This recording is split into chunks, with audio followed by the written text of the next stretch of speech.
In section 7.4, we're going to be looking at exponential functions. So first, let's define what an exponential function is.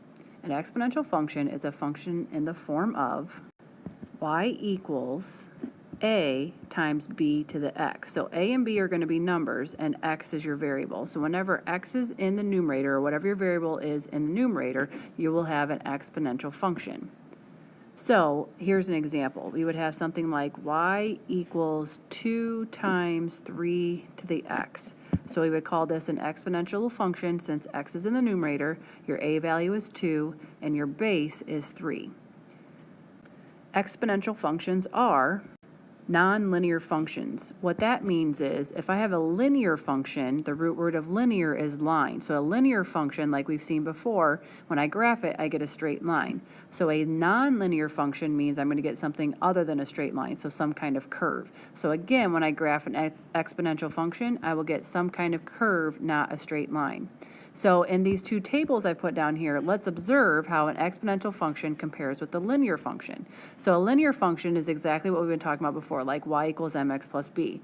So that's exactly what the example is here. Y equals 3x plus 2. So your slope is 3 and your y-intercept is 2. Notice that at 0, your y-intercept is 2. Again, it hits the y-axis at 2. Then when you're comparing x's to y's, as I move across up here, I add 1 to the x's. Add 1, add 1, add 1. So every time I add 1 to the x's, I'm adding 3 to the y's. Add 3, add 3, add 3, because my slope was 3, and again, I started with a y-intercept of 2. So either you could be working backwards by subtracting 3 this way, or adding 3 this way. So that number that you're adding down here is your slope, and then your y-intercept is always the number that fell below the 0. For an exponential function, we have y equals 2 times 3 to the x, just like I was talking about before. So notice the a value is 2. So what that means is when I put 0 in for x, 3 to the 0 is 1, so 2 times 1 is 2. So again, your a value is going to be what the value is at 0, so it's 2. And then as I increase by 1 through the x's, I'm actually multiplying by 3 through the y's.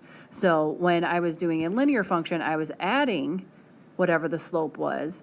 And then for an exponential function, I'm multiplying by whatever that base value is that is taken to the power of x. So again, whatever the a value is, that's the number under 0. And then whatever you're multiplying by, that's going to be your base value taken to the power of x. And the next examples, we're going to see how to come up with those equations. So here's example number 1. It says write a rule for the function. So first off, notice that I'm not just adding a number to get to the y value. So as the x values increase, my y values are increasing by successively bigger numbers. So this is not a linear function. So first off, we notice at 0 we have 16. So we have y equals a times b to the x. So since my 0 value was 16, I know that I have y equals 16 times some base value to the x power. To find whatever b is, I'm going to have to figure out what I'm multiplying by each time. So notice 1 times 4 is 4. 4 times 4 is 16. 16 times 4 is 64. 64 times 4 is 256. So my b value, the base, is 4 taken to the x power. So that would be my final answer. Now let's look at example number 2. So remember, we're going to put it in the form of y equals a times b to the x. And I know that it's going to be an exponential function like this because when I look at the y values, as the x values increased by 1, the y values didn't increase at a constant rate. So I've identified my a value by the number under 0. So it'd be y equals 27 times, and then I need to figure out what number am I multiplying by to get each additional y value. So 3 times 3 is 9, times 3 is 27, times 3 is 81, times 3 is 243. So my b value is 3 taken to the x power. So that would be my final answer. Just a reminder, because you're going to be asked to identify your domain and range in this section, domain is the set of all possible x values, and range is the set of all possible y values. I would write this down again in your notes just to have it one more time in an accessible spot in your notes. And I needed to know the domain and the range because that's exactly what example number 3 is asking us for as part of the problem. So For example number 3, it says graph the function y equals 3 to the x. Identify its domain and range. So notice I gave you a table. If the table is not given to you in the book, you need to set up your own table. And for this problem, I'm telling you to go from -2 to +2 for your x value. So this is your domain. Are these the only numbers I can plug in for x? No, but these are the ones I'm going to start with just to get a certain idea of how my graph is going to look. So what I'm going to do is take my x values, plug it in for x into my equation, and figure out what y is equal to. So to start, we would have y equals 3 to the -2nd power. With a negative exponent, I put it in the denominator and make it positive, so it'd be 3 squared on the bottom, and 3 squared is 9, so I would have 1/9 for my y value when x equals -2. For the -1, I would have y equals 3 to the -1st. Put it in the denominator, so it'd be 1/3 to the 1st, or just 1/3. For the 0, y equals 3 to the 0. Anything to the 0 power is 1. So just think about this. If this had been y equals 10 to the x, no matter what I put in for the base value, when I take it to the 0 power, it's always going to go through 0, 1. So every exponential function in this form where I don't have an a value, it's going to go through 0, 1. Next, I have y equals 3 to the 1st, which is just 3.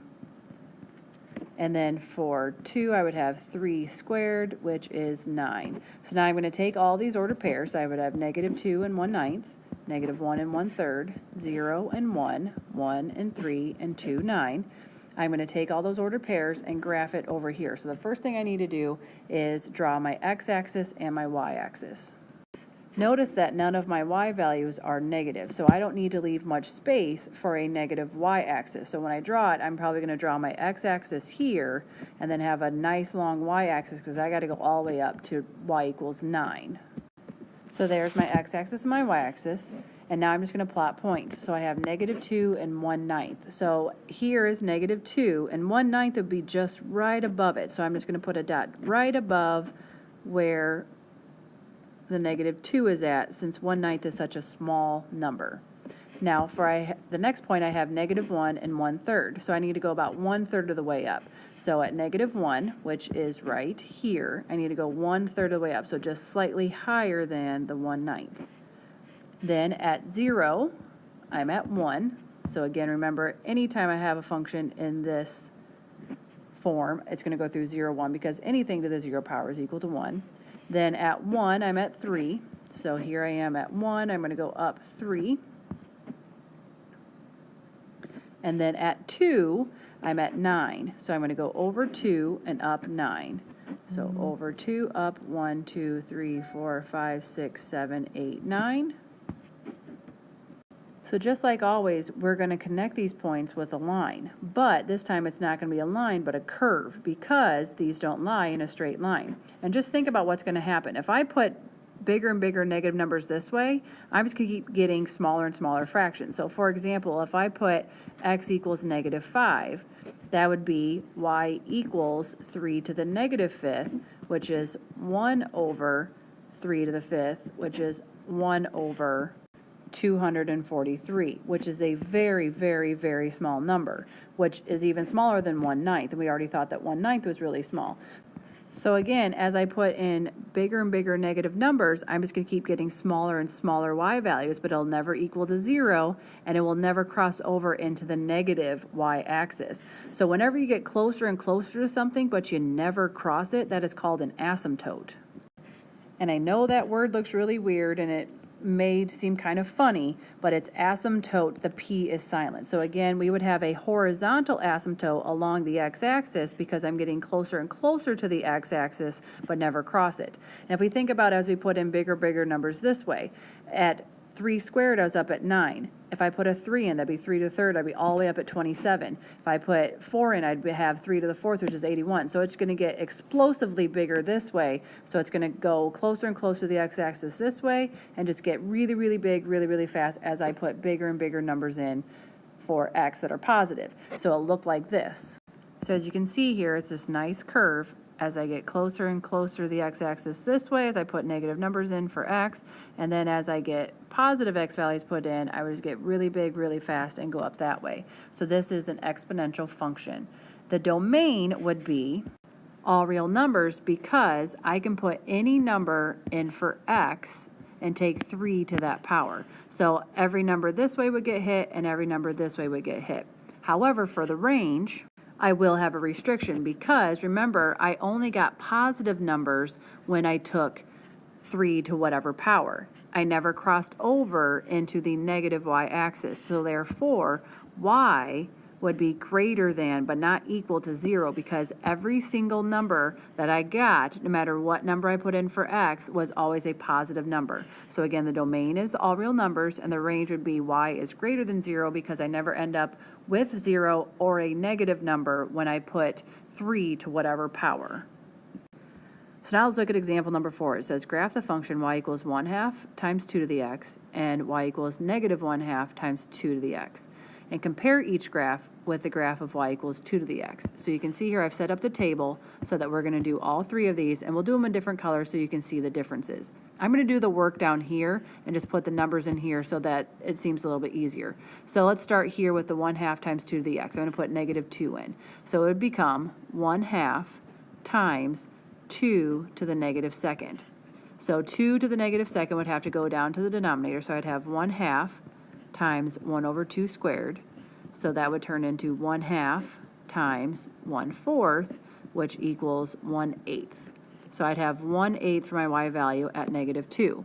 But notice here, the only difference between this equation and this equation is that was negative. So I would get negative 1/8 for this one. Now we already saw here that when I have a negative 2 in, I get 1/4. I'm not going to multiply by that 1/2 for this one, so I'm going to put 1/4 down for the y equals 2 to the x. Let's try the negative 1 now. So I would have 1/2 times 2 to the negative first. So that would become 1/2 times 1/2 to the first, which is just 1/2. So I'd get 1/4. So I'd have 1/4 in here. Remember, this just changed it to negative 1/4. And then the 2 to the negative first was what I just got after I put this in the denominator, so it would just be 1/2. It's whatever I got before I multiplied by 1/2. So for the next one, I'm going to put 0 in for x. So I would have 1/2 times 2 to the 0. Well, 2 to the 0 is equal to 1, so this turns into just 1/2 times 1, which is just 1/2. So for the next one, it would just be negative 1/2. And then for the y equals 2 to the x, that would just be 2 to the 0, which is 1. For positive 1, I would have 1/2 times 2 to the first.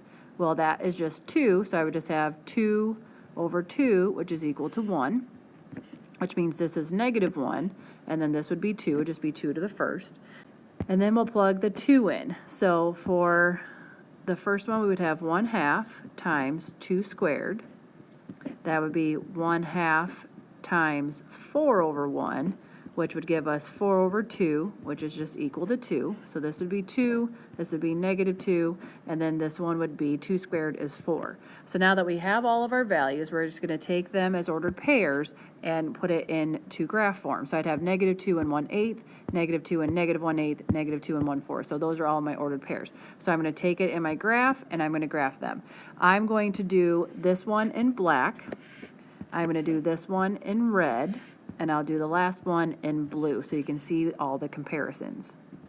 And just real quick before I start graphing here, just notice that I again only showed so much of the negative x-axis because I don't have that many negative numbers I'm going to have to graph for this problem. So I only showed a little bit, but I needed to have a bigger positive y-axis because I had bigger numbers for the y equals 2 to the x. So then I'm going to start to graph here. So after graphing the y equals 1/2 times 2 to the x, this is what I got. So notice that it's not quite as tall as fast as the last one from the last example. But of course, we're going to get closer and closer to the x-axis like we did before and never cross over into the negative y-axis. So again, we have a horizontal asymptote along the x-axis, and we're going to keep getting bigger and bigger this way, just not quite as fast because we had that 1/2 out in front. Let's move on to the negative 1/2 times 2 to the x. So after graphing the points, you can see here it's just a reflection of our original one. So whenever you have a negative out in front of the same exact thing from side to side here, it just reflects it across the x-axis. I'm still going to have a horizontal asymptote along the x-axis, just kind of coming at it from the other side, and it's going to have exactly the same slope just like we had it here, where it's not getting quite as fast, as big as fast, because we have that 1/2 out in front. So now let's compare it to just the base one of y equals 2 to the x. So here in the blue, notice that it does lie on top of the black one because we're not multiplying by 1/2. It is twice as big. And so it's going to get bigger twice as fast as the one in the black. So just a comparison here, when you have the 1/2 or any kind of fraction out in front, you don't get as big as fast, but it still explodes up this way, and you still have that horizontal asymptote along the x-axis, just like you did before. Next, let's talk about exponential growth and compound interest. You will just need one formula to do these problems. So we're talking about story problems. So the exponential growth model is y equals a, which is the initial amount, times 1 plus r, which is your growth factor, and r is your growth rate, and you always want that written as a decimal. And t is your time period. So for example, let's say that you're initially investing $1,000 into a bank account. So your A value is 1,000. You are going to earn 4% on that investment. So your growth rate would be 4%, but instead of putting 4 in, you would put 0.04. And you're going to invest it for 3 years, so the time period would be 3. The time period should always be in years. Therefore, if it said, like I said before, 3 years, t would equal 3. If it said 6 months' time, you would put 0.5 in for the t, since 6 months is half of a year. So again, make sure you have this equation written down in your notes and label what each factor or what each term means. So let's put that exponential growth model to use now. Here's example number 5. The owner of an original copy of 1938 comic book sold at an auction in 2005. The owner bought the comic book for $55 in 1980. The value of the comic book increased at a rate of 2.8% per year. For part A, it says write a function that models the value of the comic book over time. So let's first remind ourselves what the exponential growth model is. So we have y equals a times 1 plus r raised to the t power. So we need to find numbers for a and r since t is our variable. So write a function that models the value of the comic book over time. So we just need to find the a value, which is the initial amount, which is $55, and the r value, which is your percent, but remember you want to write it as a decimal. So you might be asking yourself, well, this already is a decimal, but remember, percentages have been multiplied by 100. So to take it back to a normal number, we need to divide by 100, which is the same thing as moving the decimal point 2 places to the left. So we have 0.028 as our r value. So we would have y equals 55 times 1 plus 0.028 raised to the t power. The only thing that you could do is just actually combine this so that it says y equals 55 times 1.028 raised to the t power. So that would be your final answer, just actually combining that 1 and the 0.028. So for part B, it says, what was the approximate value of the comic book at the time of the auction in 2005? Round your answer to the nearest dollar. So all we're going to do is now put a number in for T. So remember, he bought it in 1980, and 2005 is when it was sold in the auction. So that was 25 years later. So T is 25. So we're just going to put that into the equation. Y equals 55 times 1.028 raised to the 25th power, and I'm just going to type that into my calculator. It's going to give me a decimal, so my answer will be an approximation. After typing that into my calculator, I got about $109, and since money is 2 decimal places, I'm going to round to 2 decimal places, so I got about $109.70. So he originally bought it for $55, and 25 years later, he would have gotten about $109.70. And finally, example number 6. You put $125 in a savings account that earns 2% interest compounded yearly. You do not make any deposits or withdrawals. How much will your investment be worth in 5 years? So again, let's use our exponential growth model. So we have y equals a times 1 plus r to the t power. So it says we initially put $125 in, so that is our a value. It says 2% per year, so that would be 0.02 for our R value, and we don't make any deposits or withdrawals in 5 years, and then wants to know how much is it going to be worth after 5 years. So I'm just going to put all of that into my equation. So y equals 125 times 1, and I'm going to go ahead and just combine those together, so it'll be 1.02 raised to the 5th power. So again, I'm going to type this into my calculator, and it's going to give me a decimal, but I'm going to round to 2 decimal places since that's what money is, and then again, it'll be an approximate answer, which is approximately $138.01. So if you invested $125 at 2% interest for 5 years, you would have $138.01 in your bank account. That doesn't mean that's how much you've earned, that's just how much it has now in the bank account. So if you want to know how much you earned, you take this minus that, and that would be how much you actually earned off your initial investment. So that's it for this section. Make sure you jot down anything you didn't understand that we can clarify in class before we move on, and we'll see you then.